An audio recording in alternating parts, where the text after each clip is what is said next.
Welcome to Daily Buzz News. Our lead story today. Another CIT heist horror in Thokoza. 13-year-old girl shot, robber killed by own explosive. Our lead story today. Another cash-in-transit heist has rocked Thokoza. A 13-year-old girl was shot, and one of the suspected CIT robbers died after accidentally detonating explosives. Police also recovered body parts at the crime scene.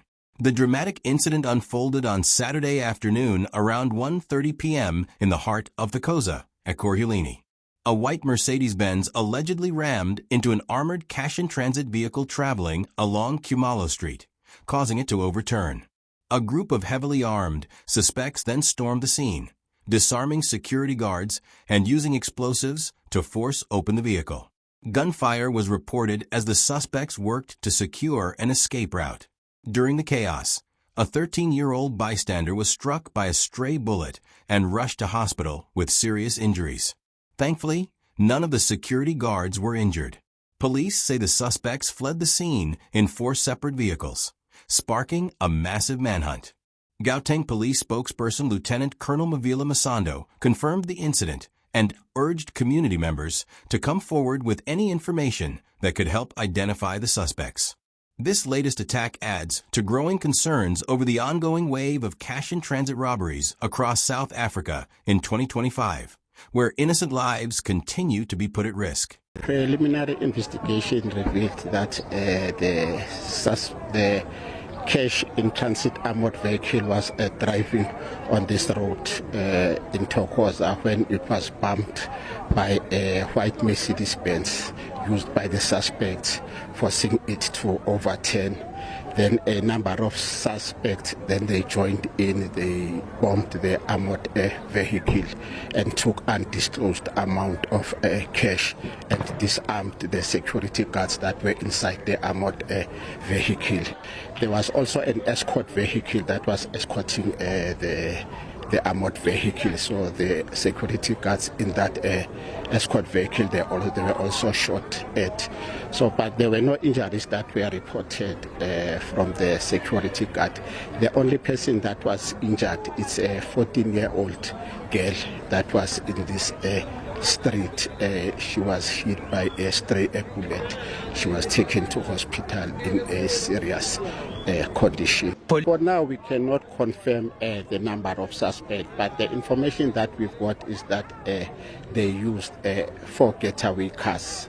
So they used 4 cars to escape.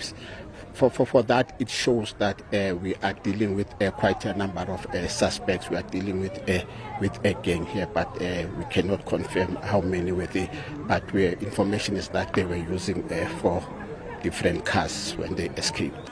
A charred vehicle, believed to have been used by the suspects, was found abandoned next to the overturned cash-in-transit van, providing investigators with a crucial piece of evidence. This incident echoes a botched cash-in-transit heist earlier this year in the same township.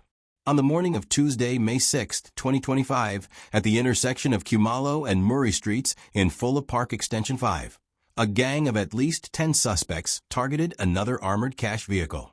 The attackers rammed the van with a silver BMW, forcing it to stop. One suspect approached the vehicle carrying explosives, apparently attempting to breach the armor. However, the device detonated prematurely, killing the suspect instantly. Police later confirmed that human remains were discovered in surrounding areas, including nearby properties, following the explosion. Forensic teams secured the scene and conducted a detailed recovery operation. According to Hawks spokesperson Colonel Katlego Mogali, residents only became aware of the remains after the situation had calmed, prompting further forensic searches. The deceased suspect was later identified with assistance from family members, and forensic pathology confirmed the cause of death as the explosion itself. No cash was stolen during that incident. The remaining suspects fled the scene in 3 vehicles. These 2 Thokoza cases form part of a broader pattern of cash-in-transit robberies across South Africa in 2025. The Cash-in-Transit Association of South Africa reports at least 76 heists between January and May alone, averaging 1 every 2 days. Gauteng and KwaZulu-Natal remain the hardest-hit provinces. Although police statistics show a slight decline compared to previous years, the threat remains serious. Since the start of last year, 18 security guards have lost their lives in these attacks. Experts warn that unless perpetrators are arrested and successfully prosecuted, these crimes will continue. Criminal groups often regroup, adapt, and return with more advanced planning. The cycle, they say, remains difficult to break. Who are indeed serving life sentences and who admit that they help arrange these heists from the inside. How prevalent would you say is this kind of collusion within our correctional services in the country right now? Some of them organize cash and transit robberies out of the prison, but not all of them. There are still cash and transit robbers running around and running loose in the country. Henny, from our conversation prior to this, you were speaking of 3 stages: planning, execution, and the after-crime phase. But there's an added dimension now of the pre-planning phase, where the actual recruiting and the formation of the group takes place. Just take us through how this happens and how robbers are actually recruited into these gangs. We must start at the end of a cash and transit robbery. After a cash and transit robbery has been successfully executed and the money split in a safe house, then it's the responsibility of each and every cash and transit robber to look for a new target. So they separate, and they do have limited communication with each other. But then each and everyone is looking for a new target. And as soon as they spot a possible target, then the one that gathers the information will contact one of his confidants, and then they will start planning again. So it's never the same group executing the next cash and transit robbery.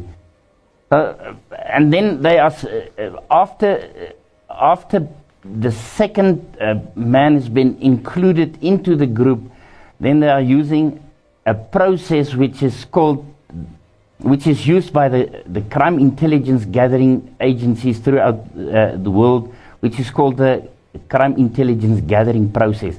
Then they start gathering information in their pre-planning phase. So the pre-planning phase is not the planning phase. In the pre-planning phase, they are selecting the cash and transit robbers for the next cash and transit robbery, which means they will screen the people that's been recruited. These people do plan. They are very scared for informants and agents. Doctor, how is a target actually identified? What are some of the vulnerabilities or weaknesses that robbers will look for, or when identifying a potential new target?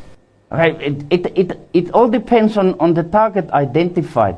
So some of them will go back to the previous their previous informants, or they will tail a cash and transit vehicle, and then they will look and see what they are doing, and they will see the modus operandi of the cash and transit robbers, where they stop, because these people do not change their routes. On Mondays they pick up at Pick and Pay, and 10 o'clock they pick up in Checkers. So they follow them, and they've got their own information. These people are very clever. They can organize. Research by University of Cape Town PhD graduate Aniko sheds light on how cash and transit criminal networks operate. Her research describes these groups as flexible criminal cooperatives.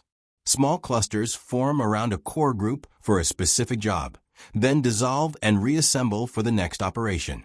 Leadership is not fixed.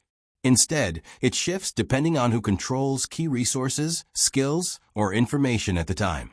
Recruitment relies heavily on reputation and trust. Highly skilled individuals, such as drivers or explosive specialists, are often brought in through trusted intermediaries, even if they have never met the rest of the group before.